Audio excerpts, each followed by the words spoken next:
8월 12일 복된 이 아침 하나님께서 우리에게 주시는 귀한 말씀은 이사야 24장 14절에서 23절의 말씀입니다.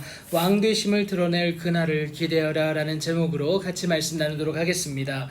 세계 민족 중에 하나님의 심판이 있을지라도 그 남은 것을 주우시는 하나님의 은혜가 있다라는 것을 어제 우리가 함께 묵상했습니다. 그 은혜의 수혜자가 있듯이 반대되는 자도 있게 될 것입니다. 하나님의 은혜의 수혜자들로 남은 자 된 그들에게 하나님을 찬양할 것을 오늘 촉구하고 있는데요. 14절부터 15절입니다.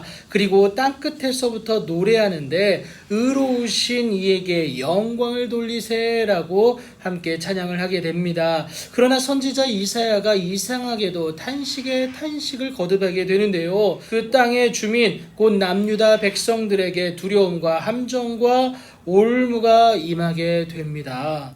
하나님의 심판하실 그 두려운 소리로 말미암아 도망할지라도요, 함정에 빠지겠고요, 또 함정 속에서 올라오는 자가 있다 할지라도 올무에 걸리겠다라는 것을 말하고 있습니다. 이것은요, 위에 있는 문이 열리고 땅의 기초가 진동하기 때문인데, 그 진동하는 땅의 모습을 뭐라고 말하냐? 깨지고 갈라지고 흔들릴 것이다 라는 것을 분명하게 밝히고 있습니다. 그 위에 죄악이 중하기 때문에 그렇다라는 거예요. 이 죄악에 대한 완전한 해결이 없기 때문에 하나님의 진노하심이 그 이사야의 탄식 가운데 있다라는 것이죠. 그래서 여러분, 떨어져서 다시는 일어나지 못할 정도로 그 죄악이 중하다라는 겁니다. 여러분, 죄를 간직하면 그렇게 될 수밖에 없어요. 여러분, 모른 척하고 스리슬쩍 넘어갈 수 있는 것이 아닙니다. 죄는 단 하나라도 하나님 앞에 온전히 내어놓고 주님 앞에 용서함 받는 그 작업이 필요하다라는 것이죠. 여러분, 이것이 어려울 수 있습니다. 그럼에도 불구하고 하나님 앞에 나아가서 하나님께 모든 것을 내어놓는 작업이 저와 여러분에게 필요하다 라는 것을 오늘 이 본문을 통해서 말하고 있는 것이죠. 여러분, 이것이 없다면요, 더군다나 하나님을 무시한다면 기다리는 것은 멸망일 수밖에 없습니다. 하나님을 무시하고 높은 데에 있다고 안심할 수 없는 것은 그곳에서 하나님이 어떻게 하십니까? 높은 군대를 벌하실 것이기 때문에 그렇습니다. 아무리 세상의 안전장치 가운데 있다 할지라도 하나님의 벌하심은 피할 길이 없다라는 것이죠. 마찬가지로 땅의 왕들도 하나님을 무시한 권세를 휘둘렀으니 벌하시는 하나님의 심판을 피할 수가 없다라는 겁니다. 반드시 형벌을 받을 것이고요. 그 마지막은 멸망이다라는 것이죠. 그러나 택하심을 받은 자들에게는요, 구원의 기쁨이 있다라는 것도 분명히 말하는데, 그 증거가 바로 만군의 여호와께서 시온산과 예루살렘에서 왕이 되시는 것이다 라는 것을 말하고 있습니다. 왕 되신 하나님의 드러남으로 인하여서 달이 수치를 당하고 해가 부끄러워할 것이다 라고 말을 하죠. 너희들이 아무리 달을 신으로 삼고 해를 신으로 삼아서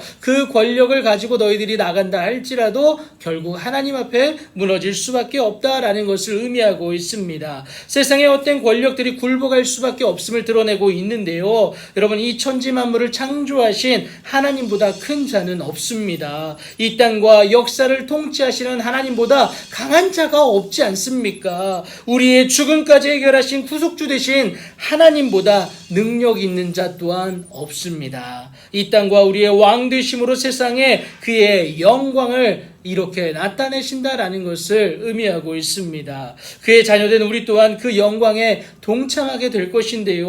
왕 되신 하나님께서 취하실 영광의 증거인 예수 그리스도를 통하여서 우리 또한 동참케 된다라는 것을 의미하고 있습니다. 여러분, 아무리 고난 가운데 있을지라도 하나님의 왕 되심을 드러냄으로 인하여서 장차 우리에게 나타날 영광이 된다는 사실 꼭 기억하시면서 주님 앞에 나아가는 주님이 왕으로 나타나실 그날을 기대하는 여러분들 되길 축복합니다. 우리가 여러 가지 시험을 당할지라도요, 여러분 기뻐할 수 있는 이유는 주의 왕 되심을 드러내는 그날에 모든 것이 해결될 것이기 때문에 그렇습니다. 그날을 기다리는 것이, 그래서 소망하는 것이 여러분 믿음 아니겠습니까? 그 믿음을 가지고 오늘을 기꺼이 이겨내시는, 승리하시는 여러분들의 복된 오늘이 되길 예수님의 이름으로 축복합니다.